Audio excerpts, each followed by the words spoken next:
Os seres humanos do século XX, com toda a tecnologia moderna, eles acabaram criando um monstro que hoje devora o nosso planeta, né? Que é esse monstro que a gente pode chamar de agricultura industrial, que a gente chama também de agricultura convencional, agricultura química ou então agronegócio, que é um nome que eu não gosto de usar porque ele toca num tema que é muito sensível, que machuca as pessoas, que é hiperpolarizado e fecha o espaço do debate. E a minha intenção aqui não é fechar o espaço do debate, não é ofender ninguém, não é desmerecer o trabalho de ninguém. Eu genuinamente acredito que as pessoas elas se movimentam em direção ao que elas acham que é correto, elas fazem o que elas entendem no coração delas que é melhor para elas, para a família delas. Então minha intenção não é machucar ninguém, mas sim fazer um argumento de que a agricultura industrial, apesar de ter dominado o planeta, ela é inadequada para garantir a permanência do ser humano por mais tempo do planeta. Ela não é uma agricultura civilizatória.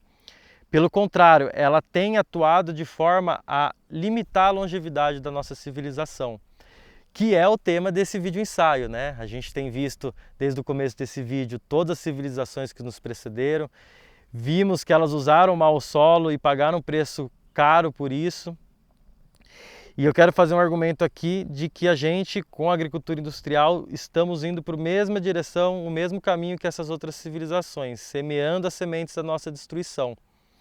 E que se a gente continuar praticando ela, a gente não vai durar muito mais tempo por aqui. Então, para a gente entender, a agricultura industrial, ela nasce dessas tecnologias da Revolução Verde, que foram sementes transgênicas, fertilizantes químicos, agrotóxicos, os maquinário pesado, que foram tecnologias que nos empolgaram realmente, né? Elas prometeram resolver problemas civilizatórios antigos, prometeram alimentar os bilhões de pessoas, mas a questão é que por mais que essa agricultura industrial conseguisse cumprir com essas promessas, ela ainda seria inadequada porque ela se alimenta de uma energia que é absurda, que é o petróleo. Os fertilizantes químicos são produzidos com petróleo, os agrotóxicos são produzidos com petróleo, o trator se move através do diesel. E o petróleo, como a gente sabe, ele é esse recurso incrível que, para ser produzido, requer acidentes geológicos muito específicos acontecendo em um período de tempo imensurável, né? Primeiro, você precisa que sedimentos de matéria orgânicas sejam soterrados, enterrados mais rapidamente do que eles se decompõem. Então, isso quer dizer que fragmentos do planeta que tem a floresta, animal, planta, precisa ser enterrado mais rapidamente do que eles se decompõem. Uma vez que isso tenha acontecido, essa matéria orgânica que não se decompôs, ela tem que ser empurrada quilômetros abaixo da crosta terrestre para ser cozida lentamente, para então virar petróleo. Se ela for empurrada muito fundo ou ser cozido muito rápido, as moléculas orgânicas se queimam. Se ela for enterrada muito raso ou ficar muito pouco tempo ali, a matéria orgânica não vira petróleo. E depois que essas exigências forem atendidas, você ainda vai precisar que uma camada impermeável de rocha sele o petróleo lá embaixo numa camada de rocha porosa, que tem que ser uma rocha porosa que vai permitir que a gente recupere esse petróleo. Depois disso, depois de tudo isso ter acontecido ao longo de milhões de anos, o ser humano ainda precisa achar o petróleo, cavar um buraco, extrair, industrializar o petróleo para produzir o defensivo agrícola e o fertilizante químico, que então a gente vai usar para alimentar a nossa alface. Então veja o absurdo que é essa agricultura. A gente está usando o recurso mais raro, mais útil, mais difícil de ser extraído que a humanidade já encontrou para substituir os nutrientes do solo que foram perdidos porque a gente não cuidou do solo e deixou ele sofrer erosão. Ou seja, bastaria a gente cuidar bem do solo, deixar ele cobertinho para que ele provesse os nutrientes que as plantas precisam por ele mesmo. Mas não, a gente está usando o recurso mais raro e útil que a humanidade já encontrou para substituir o solo, que é o recurso mais barato e abundante que existe na superfície do planeta. Como em sã consciência a gente pode pensar que isso é economicamente viável? Que essa é uma agricultura legal? Para se produzir um barril de petróleo demora de 10 a 400 milhões de anos. A gente usa milhões de barris por dia. 30% desses milhões de barris são usados pela agricultura. Ou seja, é óbvio que a gente vai ficar sem petróleo em breve. E mesmo que o petróleo nunca acabe, vai chegar um momento que ele vai ficar raro, muito raro, para não valer a pena ser usado na agricultura. E aí, o que acontece quando as jazidas de petróleo acabarem? O que acontece quando as jazidas de fósforo e potássio acabarem? Será mesmo que um sistema agrícola tão frágil é o sistema adequado para alimentar uma civilização industrial da nossa escala? O que provavelmente vai acontecer é que o petróleo vai acabar ou vai ficar raro e a nossa agricultura vai entrar em colapso. E a agricultura entrando em colapso, a gente vai ficar num estado apocalíptico, assim como se encontraram as civilizações que nos antecederam, quando a agricultura colapsou. Então, o que me parece que mantém esse absurdo, a única explicação que eu posso dar é que realmente talvez a nossa humanidade ela ainda esteja consciencialmente numa adolescência, né? Consciencial. É como se a gente fosse um menino adolescente que está encantado com a nossa beleza, com a nossa força, com a nossa capacidade de produzir tecnologia, e a gente entra nessa sanha transhumanista de substituir a natureza. Por quê? É o que a gente está fazendo, a gente está pegando um organismo que foi se desenvolvendo ao longo de bilhões de anos com o único propósito de alimentar, de nutrir as plantas, a gente está matando esse organismo conscientemente e substituindo pelo nosso trabalho absurdo de tirar petróleo do chão e transformar em fertilizante.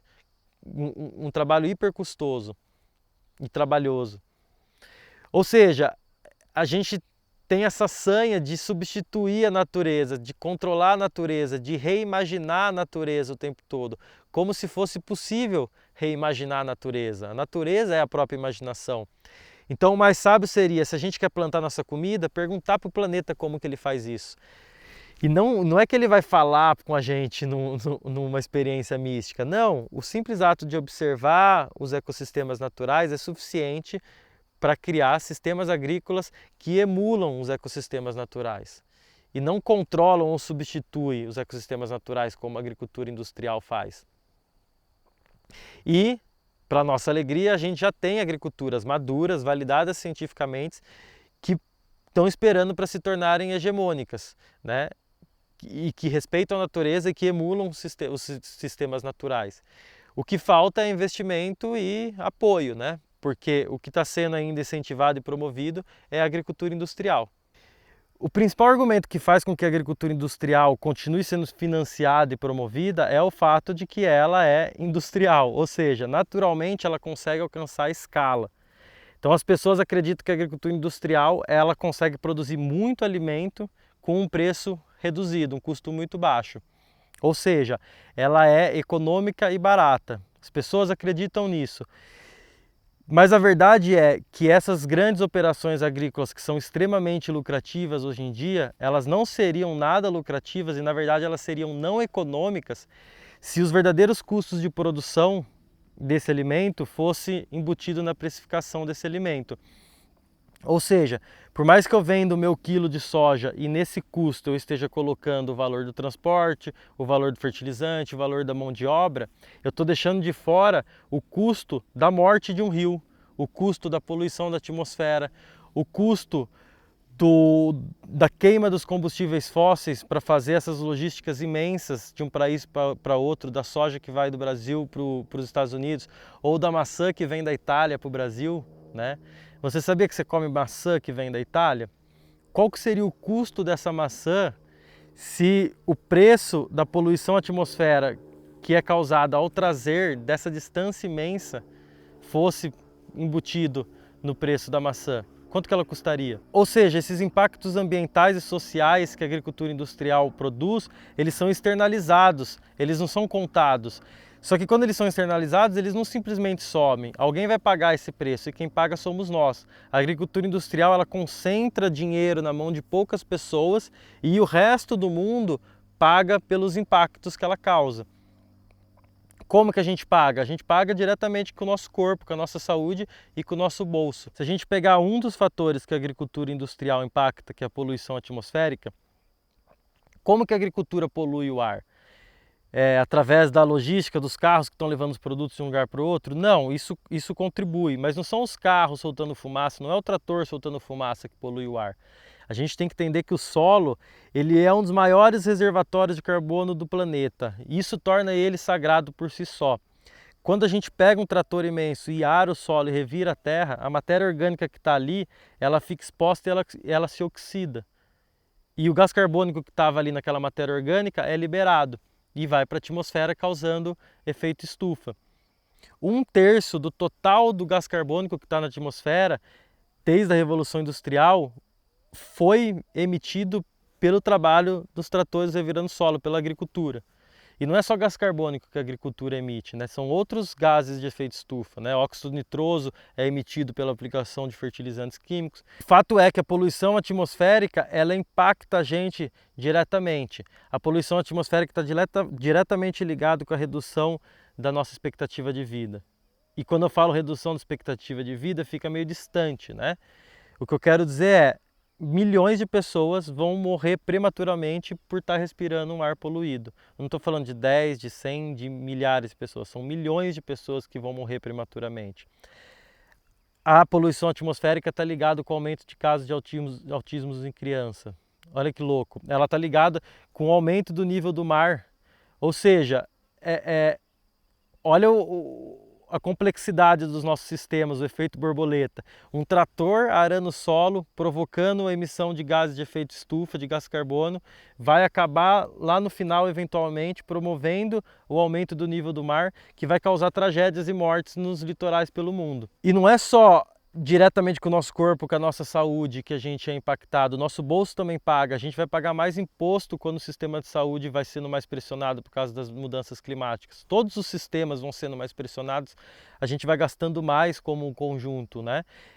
O preço das propriedades sobem, ou seja, a gente tem efeitos no mercado imobiliário. Enfim, a poluição atmosférica, ela causa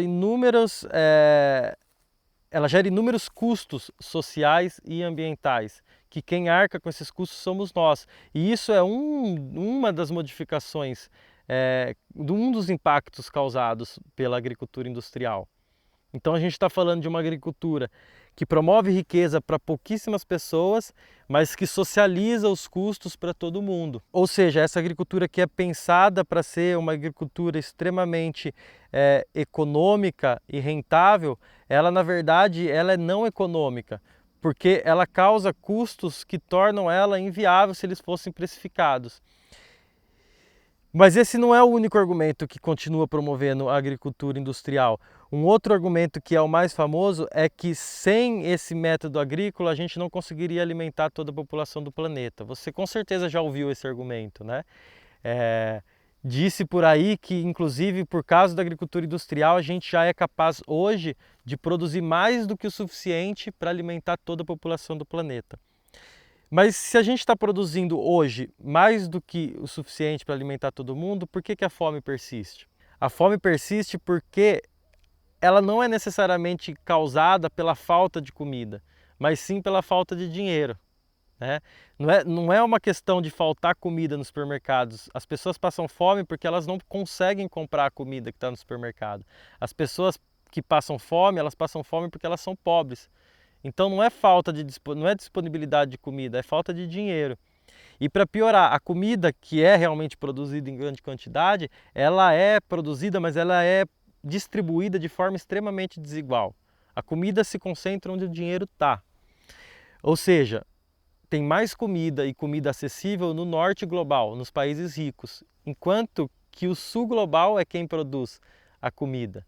De fato, a gente tem, por exemplo, aqui no Brasil, agricultores que produzem infinitas quantidades de cereais, mais do que qualquer outro agricultor em qualquer outro período da história. A gente produz muita comida, mas esse milagre do aumento da produtividade ele é contrabalanceado pelos altos custos, ou seja, os altos custos de produzir na lógica industrial, eles superam o aumento de produtividade nos países do sul global. Ou seja, para que essas operações sejam viáveis economicamente, você tem que pegar essa soja, esse milho que você produz e transformar ele em commodity para ser redirecionado para o mercado externo. Ou seja, as pessoas elas estão passando fome, primeiro, porque elas não têm dinheiro para comprar comida disponível, e segundo, porque essa comida está sendo levada para longe delas. Então, por mais que a agricultura industrial estivesse produzindo comida fresca, de qualidade, numa escala imensa, o que não é verdade, porque ela está produzindo cereais transgênicos, por mais que ela estivesse produzindo esses alimentos de muita qualidade e chegando perto de todo mundo, sendo distribuído igualmente, ainda assim a gente teria o problema da pobreza, que é uma outra questão que aumenta com a agricultura industrial e não diminui.